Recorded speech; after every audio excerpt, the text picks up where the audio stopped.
One of my favorite responsibilities during my time as a hospital chaplain this past summer was emptying the prayer bowl. Every Friday afternoon towards the end of the shift, the chaplains were tasked with resetting and straightening up the hospital's interfaith chapel. My assignment was always the same: empty the prayer bowl. It was a small glass bowl on a table near the door.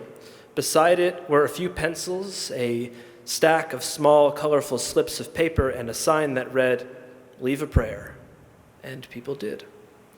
Following the instructions of my supervisor, I was supposed to say a prayer over the slips of paper and then make room for new ones.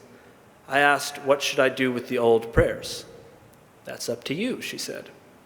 I couldn't bring myself to just throw them away, so each week I read them, said a brief prayer, and then placed them in a drawer in the spiritual care office.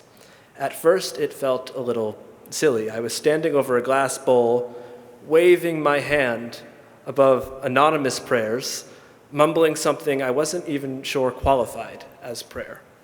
It started out feeling performative, but with time, it became sacred.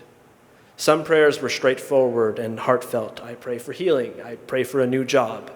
I pray for the safety of my family, the kind of prayers that could belong to almost anyone in almost any place. And some stopped me in my tracks. One read, "Please, I want to die." A prayer that didn't ask for healing, but for an ending, and left me speechless. Was this a patient in pain, a nurse at the end of their rope, a burnt-out caregiver? I will never know. Other prayers challenged me, calls for mass conversion or laments regarding distant conflicts where peace still feels far away. I didn't always know how to receive these prayers, but I reminded myself the bowl wasn't mine. It was a place for individual expression, for calling out, not for my approval. In many ways, the bowl came to represent the collective mind of New York City on a much smaller scale. Conviction and confusion, faith and contradiction, tangled in one sacred, transparent space. And then one week in July, I reached into the bowl and I pulled out a slip of yellow paper. It read, "Please let him make it till Passover." I froze. Who was him? A patient, a partner, a child, a grandparent just holding on for one more Seder? I stood there for a long time, and then I pocketed it. Without really thinking, I slid the prayer into my pocket, took it home, and dropped it in the place where I put all of my miscellaneous papers, old receipts, half-scribbled notes, things I think I'll want to remember and usually forget. And I did forget. Until this week, when I read the headline, "Suspect arrested after arson at Governor Shapiro's home forces family to evacuate." And suddenly, I remembered what it means to pray just to make it to Passover. Because even now, even in 2025, even in America, even for a Jewish governor, a home can still burn during Passover. After all, Passover has long been a season when memory and danger live close together.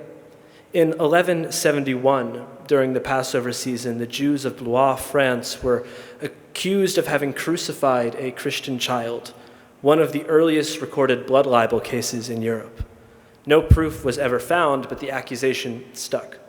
This is one example of many. In town after town, century after century, Passover became a time not just of celebration, but of danger, a season of false accusations, violence, and fear.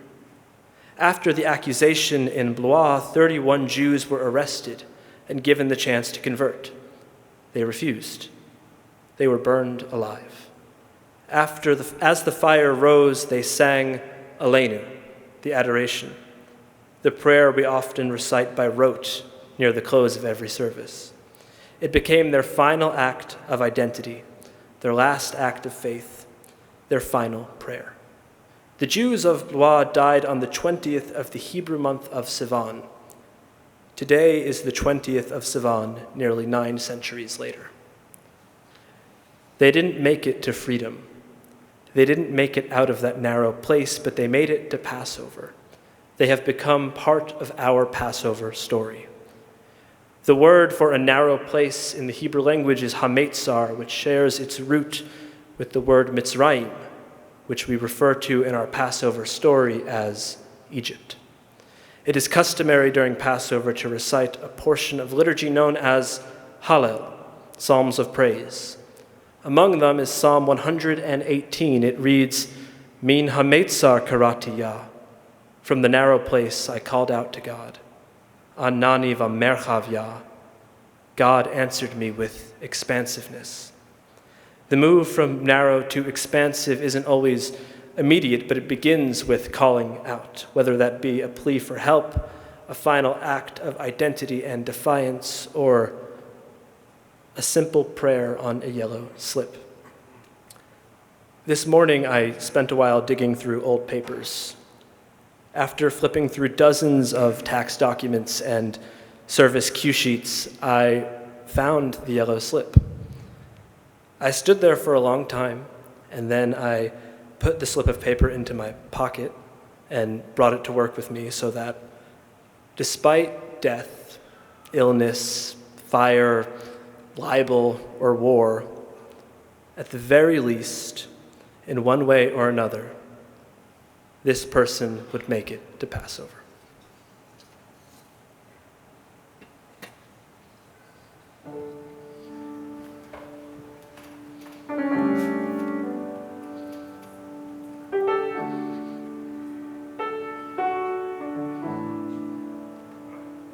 Min hametzar karati Yah, Anani v'merchav Yah.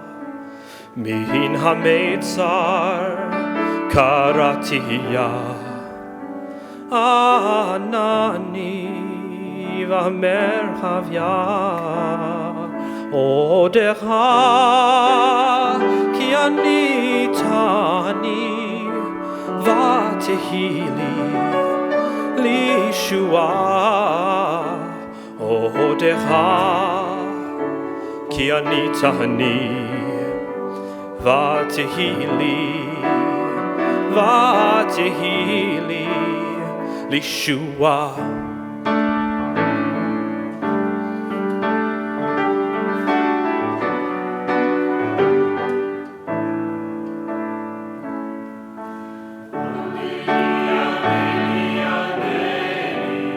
Answer me.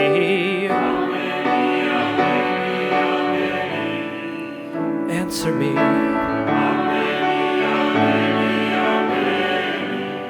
Answer me.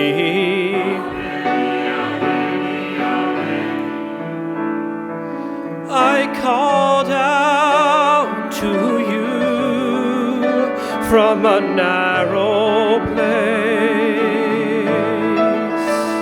Your answer came to me from a wide open space. My heart cried out to you wherever you are. Your hand reached out to me, Min hametzar.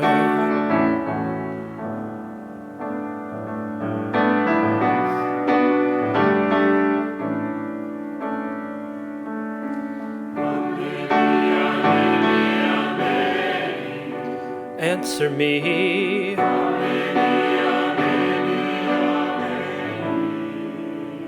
Min hametzar.